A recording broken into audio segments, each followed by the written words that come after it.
Yan. Diyan pa lang po sa ikot ng tubig eh. Makikita mo na yung lakas niya eh.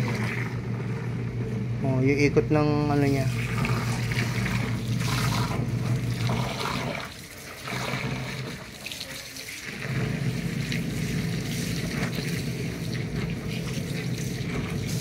Tsaka mas maganda yung maraming tubig. Kasi habang dumadami yung tubig, maano siya, gumagaan. Hindi hirap yung motor mo. Mas magaan yung kanyang ikot.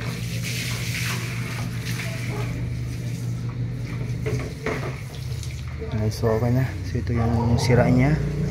Putok yung capacitor niya. Lobo. Capacitor lang. So nagpalit ako ng bagong capacitor. So okay na. So 3 months warranty sir tayo dyan. May mga date naman yung text natin. Tsaka kita mo sir, kung ang nakuha mo hindi trusted na technician, sasabihin sa'yo, motor ang sira. Tama?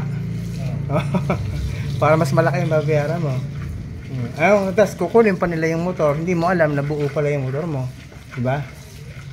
Ganun yun. Kaya mahalagang trusted na technician ang natagpuan mo.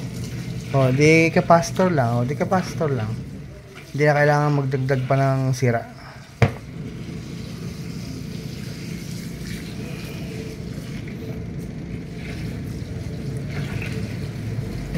Yan sir, makikita mo naman sir kung nahihirapan ng umikot yung ano eh. Kapag hirap siyang umikot, dagdagan mo ng, bawasan mo ng labada pag hirap umikot. Ayan. Okay lang yan? As long as kaya mo pang punuin ng tubig. Kasi habang may tubig siya, gumagaan siya. Oo. Kumbaga hindi hirap yung motor mo kasi maraming tubig. Mas gumagaan yung yung kanyang pag-ikot.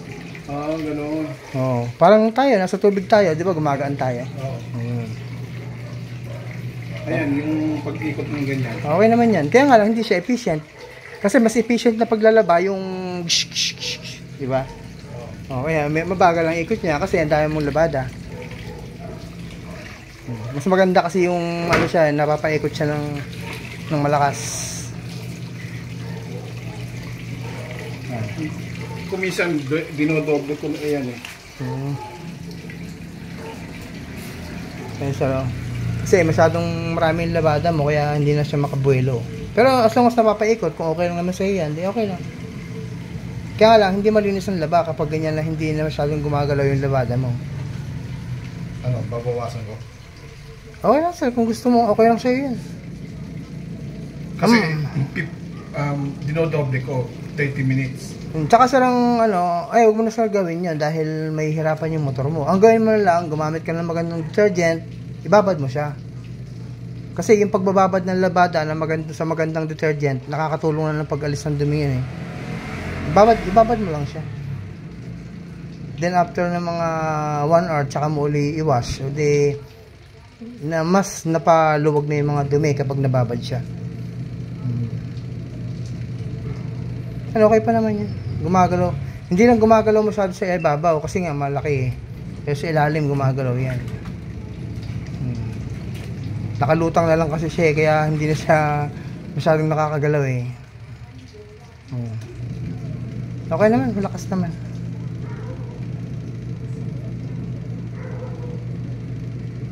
Baka yung sa pagdiin ko hindi kaya okay naman yung kaya gusto, wala naman sir problem. Eto sir, itapo mo na yan. Hindi mo naman din papakanabakan sirahan sa sabog na yung ko baka bumili ako niyan. Ayun lang naman po, pare-pareho naman usually kapag ganito, nasa mga 10 microfarad naman yan. Ako, kabisado ko naman kagad ng value niyan. 10 microfarad, tapos 5 microfarad yun sa capacitor. Sa wash 10, dito naman 5.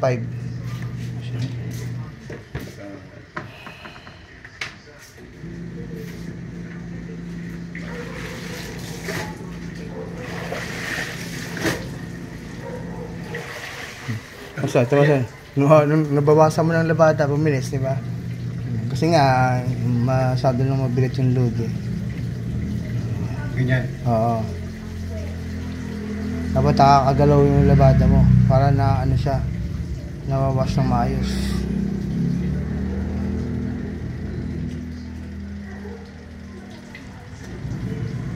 Kasi pangalawang araw pa lang to eh. Ay, ano, pangatlo. Ang dami yung nakagad doon.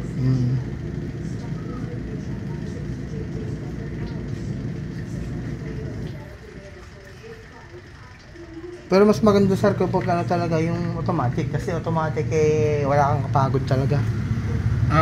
Na ano ako, na buburyong ako dyan.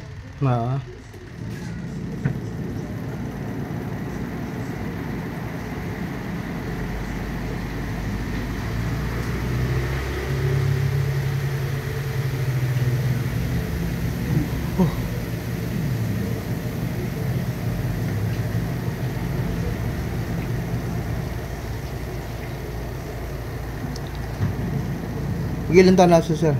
Ilan taon na? Ano?